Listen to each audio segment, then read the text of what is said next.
ડભોઈ તાલુકાના સેજપુરામાં તંત્રની ઘોર બેદરકારી. આરો પ્લાન્ટના સંપમાંથી લાખો ગેલન શુદ્ધ પાણી ગટરમાં વહી રહ્યું છે. એક તરફ ઉનાળાની શરૂઆત થતાં જ ગ્રામીણ વિસ્તારોમાં પીવાના પાણી માટે પોકાર ઉઠી રહી છે, ત્યારે બીજી તરફ ડભોઈ તાલુકાના સેજપુરા ગામે પાણી પુરવઠા વિભાગની ગંભીર બેદરકારી સામે આવી છે. ગામમાં બનાવેલા આરો પ્લાન્ટના સંપમાંથી રોજનું લાખો ગેલન શુદ્ધ અને પીવાલાયક પાણી વેડફાઈ રહ્યું છે, ગંદી ખાડીમાં વહી રહ્યું છે. સ્થાનિકોના જણાવ્યા અનુસાર લાખો રૂપિયાના ખર્ચે તૈયાર કરાયેલા આ સંપમાંથી હજારો લીટર શુદ્ધ પાણી પાઇપલાઇન વાટે સીધું ગંદી ખાડીમાં જઈ રહ્યું છે.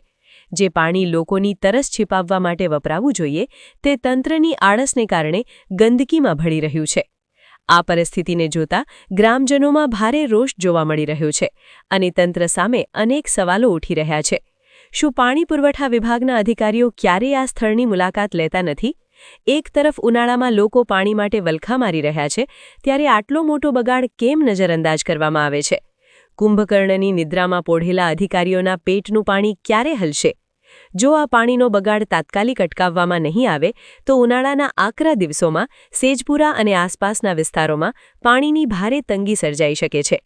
ગ્રામજનોની માંગ છે કે ઉચ્ચ અધિકારીઓ આ બાબતની તાત્કાલિક નોંધ લે અને જવાબદાર કર્મચારીઓ સામે પગલાં ભરી પાણીનો બગાડ અટકાવે.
સમાચારની અવનવી અપડેટ જોતા રહો નિખરતા ગુજરાત ન્યૂઝ સાથે. નિખરતા ગુજરાત ન્યૂઝને લાઇક, શેર, સબસ્ક્રાઇબ કરો અને બેલ આઇકન દબાવીને સમાચારની ઝડપી માહિતી મેળવો.